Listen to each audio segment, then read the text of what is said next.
Hi, this is Gitanjali. Welcome you all to the 9 AM MCQ series. इस series में daily सुबह 9 बजे हम 20 MCQs करते हैं. अब तक हम 280 मल्टीपल चॉइस क्वेश्चंस को सॉल्व कर चुके हैं. सीरीज़ जो हमारी चल रही है वो है CPC की. इससे पहले हम एविडेंस एक्ट और IPC कर चुके हैं. तो कंटिन्यू करने से पहले मैं आपको बताना चाहूँगी कि अगर आप हमारे paid courses, paid legal services, judgement writing, paid notes या और लीगल सर्विसेज के बारे में जानना या परचेज़ करना चाहते हैं तो आप नीचे दिए गए नंबर्स पर कांटेक्ट कर सकते हैं. तो चलिए स्टार्ट करते हैं क्वेश्चन नंबर 281 से. फर्स्ट क्वेश्चन है word competent jurisdiction under section 39 of CPC refers to. 39 basically transfer of decrees से डील करता है. तो ये कहते हैं competent jurisdiction का क्या मतलब है यहाँ पे. तो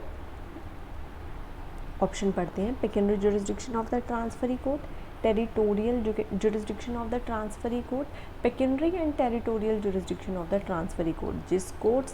जिस कोर्ट में डिक्री ट्रांसफ़र की जा रही है इस कोर्ट का पेक्यूनरी और टेरिटोरियल जुरिस्डिक्शन दोनों. ठीक है.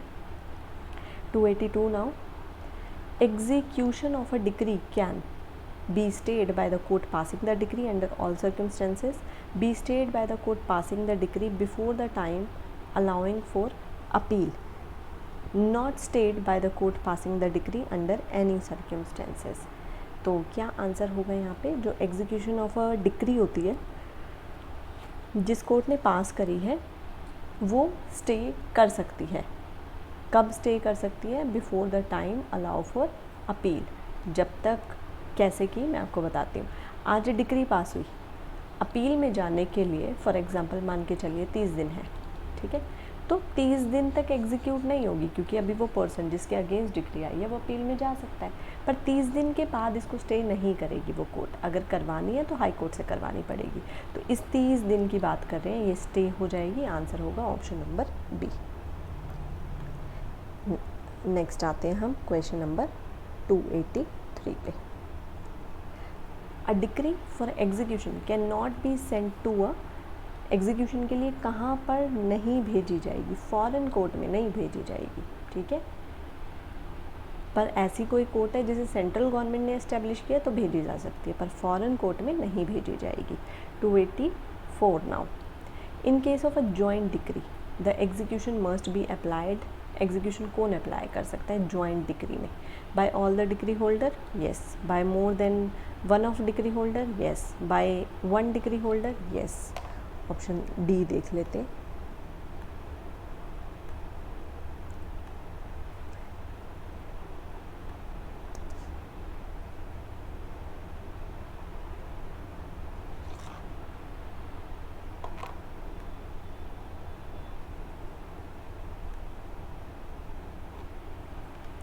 डी है इधर बाय वन और मोर और एनी डिग्री होल्डर. तो ये होगा ऑप्शन नंबर डी. तो यहाँ पे बेसिकली 4 ऑप्शन करेक्ट है तो ऑप्शन डी जो होगा वो करेक्ट आंसर होगा. Next question number 285. Execution of a decree can be applied for. Execution के लिए कौन अप्लाई करेगा ये बताना है. Against the judgment debtor personally, in case of a judgment debtor being dead, against the legal representative of the judgment debtor. तो ये दोनों. ठीक है. तो आंसर होगा option number D. Next question 286. Which of the following statement are correct. यहाँ पर अब आपको सही बताना है. The executing court must take the decree at it stands. The executing court can not go into the question whether the decree has been obtained by fraud. बिल्कुल सही. The executing court can not question legality. देखिए executing court का काम है सिर्फ execute करना. सही है, नहीं है, गलत है, कमी है, क्या है, ये एग्जीक्यूटिंग कोर्ट का काम नहीं है. तो आंसर होगा यहाँ पर option number D.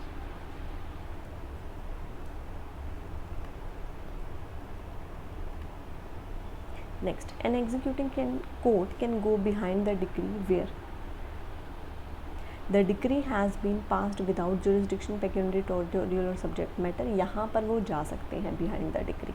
The decree is a nullity having been passed against a dead person without bringing his legal representative on record. बिल्कुल सही. Where the decree is ambiguous. बिल्कुल सही. तो आंसर होगा option number D. Next question, question number 288. Precepts is, precepts क्या है?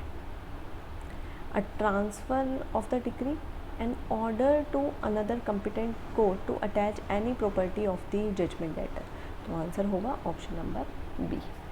Next, attachment of a property under precept shall remain valid.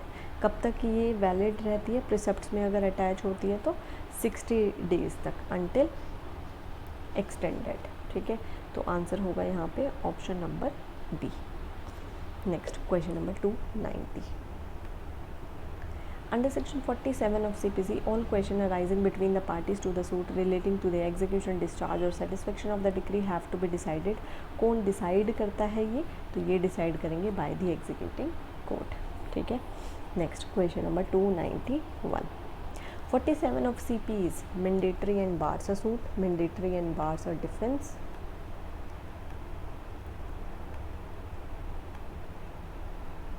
तो mandatory, bars a suit as well as defence दोनों। Next 292, section 47 of CPC applies, किस पर apply होता है ये? To the objection raise to the execution by parties to the suit, बिल्कुल सही है। To the objection raise to the execution by third party, third parties पर नहीं लगता है। ठीक है, ये लगता है आपका पार्टीज़ पर ही, तो आंसर होगा option number A. Next question number 293, where a judgment debtor dies before the decree has been fully satisfied, the same can be executed against। अगर JD जजमेंट डेटर की डेथ हो जाती है तो किसके अगेंस्ट ये एग्जीक्यूट होगी? Against all the legal representative. तो आंसर होगा यहाँ पे ऑप्शन नंबर बी। ठीक है, next 294, in execution of a decree against legal representative, the liability of the legal representative under section 50 is limited to the extent of the property of the deceased inherited by him। हाँ, obviously अगर कोई किसी बच्चे का हिस्सा 50% है तो 50% ही उसके अगेंस्ट एग्जीक्यूट कराया जा सकता है अगर LR की डेथ हो जाती है तो। ठीक है, नेक्स्ट आते हैं क्वेश्चन नंबर 295 पे। Under section 47 of CPC, parties to the suits mean, party to the suit का क्या मतलब है? Parties themselves, representative of parties, auction purchaser. तो आंसर होगा option number D, all. Next 296, mode of execution of a decree have been stated in, mode हमें कहाँ पर दिए गए हैं? तो ये दिया गया है 51 में। Next question number 297, omission to give notice under order 21 rule 22 of CPC of the execution is defect which renders the execution. क्या हो जाएगी इससे? Execution null and void. Next question number 298, arrest of a person in execution of a decree has been provided. कहाँ पर दिया गया है arrest? Execution में किसी पर्सन का अरेस्ट किस प्रोविज़न में दिया गया है, ये हमसे पूछ रहे हैं। मैं आपको ऑप्शन बताती हूँ यहाँ पे। तो ऑप्शन है 53, 54, 55 या फिर 56। तो आंसर होगा option number C 55। Who can arrest in execution of a decree? Man, women, minor या फिर सभी। तो मैन को अरेस्ट कर सकते हैं, वुमेन और माइनर को अरेस्ट नहीं कर सकते हैं। 300, section 56 of CPC prohibits arrest and detention in execution of a decree of women. अगर आपने पढ़ा होगा तो वुमेन के लिए स्पेशल प्रोविज़न है सेक्शन 56 का। तो यहाँ पे हमने कवर कर लिए हैं नेक्स्ट 20 क्वेश्चन। आई होप ये सीरीज़ आप सभी के लिए हेल्पफुल होगी। अगर आपके कोई सजेशन या ओपिनियन है तो आप मुझे कमेंट सेक्शन में बता सकते हैं। आज के लिए बस इतना ही, मिलते हैं कल सुबह 9 बजे।